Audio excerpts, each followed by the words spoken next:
Bonjour. Mardi 14 janvier clôture les énergies de la pleine lune avec la conjonction de la lune avec Mars rétrograde en Cancer. Si vous vous sentez un peu à cran mardi, ce n'est pas une coïncidence. Ce transit peut provoquer des tensions, mais il peut aussi raviver votre passion. Donc un conseil, canalisez cette énergie dans une activité constructive pour éviter les conflits inutiles. Par ailleurs, la lune en Cancer sera aussi trigone à Neptune en Poisson peu de temps avant d'entrer en Lion. Ce trigone apporte une touche de magie nous connectant à notre créativité qui devrait nous permettre de clôturer en beauté cette pleine lune en Cancer. Mais gare à la fin de la journée où les tensions pourraient remonter avec la lune en Lion opposée à Pluton en Verseau. Ça peut faire émerger des luttes de pouvoir, donc restez centré et évitez les confrontations inutiles. Surtout que Vénus en Poisson sera carré à Jupiter en Gémeaux, alors attention aux excès. Ce carré réveille notre goût pour l'aventure, mais peut aussi nous pousser à faire n'importe quoi. Voici donc le tirage du mardi 14 janvier qui vient nous parler de l'acceptation, d'accepter le processus, de voir le bon côté des choses. La pleine lune est techniquement finie, c'est-à-dire que la lune se déplaçant très vite, elle est en train de quitter à toute vitesse sa position de pleine lune, et elle va chatouiller l'opposition Mars-Pluton. Alors c'est bien parce que il y a un trigone de Neptune, donc Neptune ici devrait conforter quelque chose, ou en tout cas nous réconforter, mais Vénus est carrée à Jupiter, donc ce sera une journée qui sera peut-être plus difficile finalement que la journée de la pleine lune, astrologiquement parlant, en raison du fait que voilà, la lune elle chatouille l'opposition et que surtout Vénus est en carré avec Jupiter. Donc le sentiment que les choses ne vont pas dans la bonne direction, la nécessité, le besoin de rectifier de rectifier une trajectoire plutôt que des choses, oui, rectifier une trajectoire, c'est peut-être un peu inconfortable le lendemain de cette pleine lune de prendre conscience qu'il faut rectifier certaines choses qu'on pensait acquises. Mais le tirage nous dit que nous avons les ressources nécessaires en nous, que nous allons avoir l'aide nécessaire et que les choses vont progresser concrètement. C'est un très très bon tirage. Hein. Voir le bon côté nous dit que les énergies vont pas être faciles. Acceptation, surenchérie. Mais on démarre avec un 4 de pentacle et 10 de coupe. Alors, le 4 de pentacle, c'est une carte qui, par essence, est extrêmement stable, parce qu'on refuse de bouger. Avec un 10 de coupe, ça nous fait tempérance, et j'ai envie de dire, le 4 de pentacle vient calmer le 10 de coupe. Il vient lui donner une assise, il vient lui dire que son énergie peut être canalisée. Oui, il y a une espèce de canalisation de l'énergie grâce au 4 de pentacle. Et c'est peut-être pour ça qu'on continue avec les pentacles.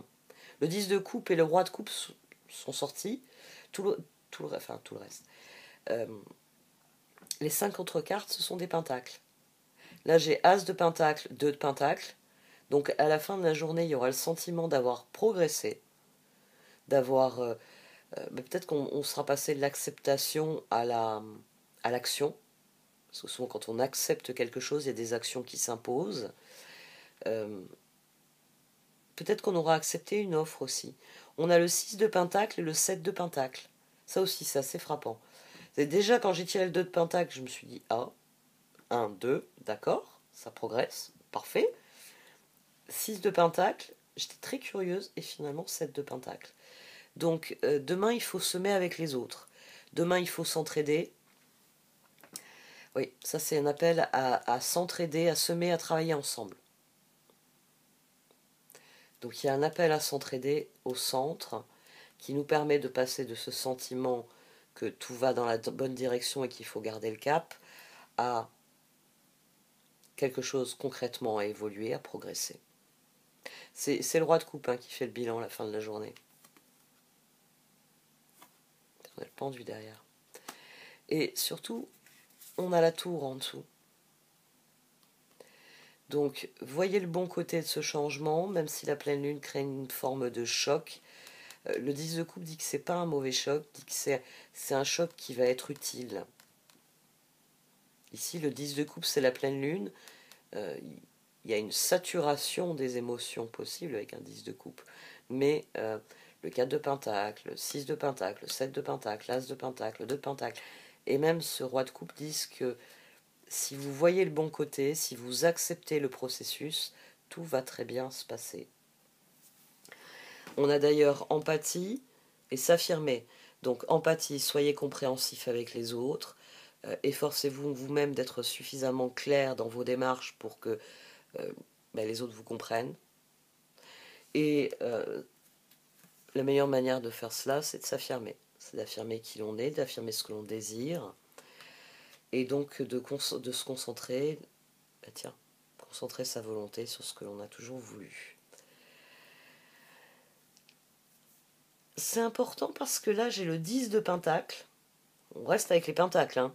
Donc là, en position positive, j'ai le 10 de pentacle, la force, et la reine de coupe.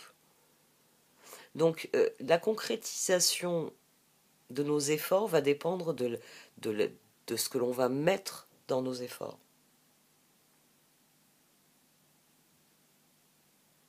C'est aussi simple que ça. Le changement sera ce que nous y mettrons. Si on devait parler en termes de cuisine, si vous mettez de la poudre de chocolat, ce sera un gâteau au chocolat. Si vous mettez de l'essence de vanille, ce sera un gâteau à la vanille. Donc, nos efforts vont dépendre fondamentalement des ressources que l'on va mobiliser et de la manière dont on va les utiliser. Le 18 du karma ici, le 18 de la lune.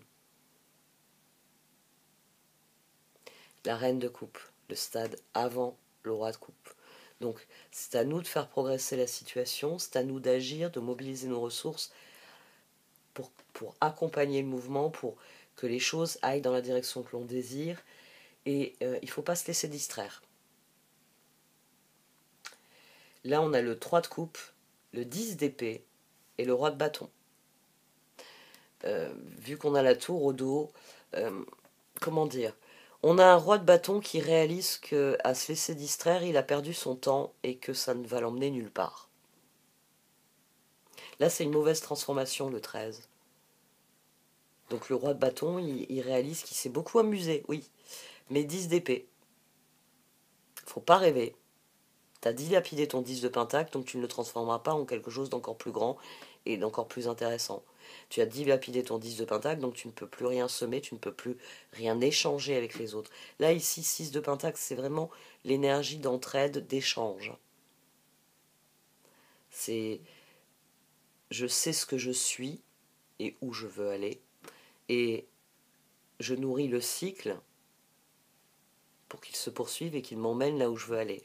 Et donc en fin de journée, il y a ce sentiment que nos efforts ont porté leurs fruits et qu'on a progressé. Tandis qu'ici, 3 de coupe. C'est intéressant d'ailleurs, c'est à nouveau des coupes qui nous distraient finalement. Les coupes reviennent, on avait 2 coupes, là on a une 3e coupe, mais elle nous mène à un 10 d'épée, elle nous mène plus au pentacle qu'on a par ailleurs. Cette juxtaposition est très très intéressante d'un point de vue technique. J'ai envie de dire que c'est Saturne qui plane au-dessus de tout ça. Il s'apprête à quitter les poissons, il a fait son travail en Capricorne, il a fait son travail en Verseau, il a fait son travail en Poisson. Maintenant, on connaît les règles du jeu, et les règles du jeu, là, sont en train de nous dire, si tu as bien semé les graines, tu récolteras, si tu nourris le cycle, forcément, tu auras en retour et tu pourras continuer de nourrir le cycle pour aller vers les récoltes que tu désires. Par contre, si tu perds ton temps, si tu te laisses distraire, tu n'iras nulle part, tu perdras tout. 10 de coupe, 10 d'épée, 10 de pentacle. Donc l'arcane majeur ici, c'est la force. Mais voilà, vous aurez la tour, vous aurez le changement voulu, les effets du changement voulu, en fonction de ce que vous aurez donné à la situation. Tiens, on a 6 d'épée en dessous.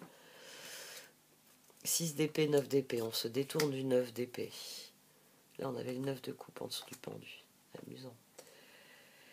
Donc, un excellent tirage. Je ne l'appréhendais pas, mais il dit bien que les énergies qui se déchaînent avec cette pleine lune sont puissantes, mais que ce sont d'abord des énergies que nous devons gérer en interne. Et que mieux, ce 4 de pentacle aussi, c'est un rappel de cet empereur qu'on a eu ces derniers temps. Plus vous serez équilibré, au sein de cette tempête que crée toujours la pleine lune.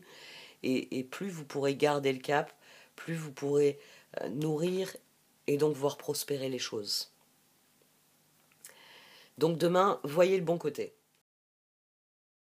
Ce qui ressemble à un problème est en fait une réaction à votre prière. Vous comprendrez les raisons de votre situation actuelle quand tout se résoudra.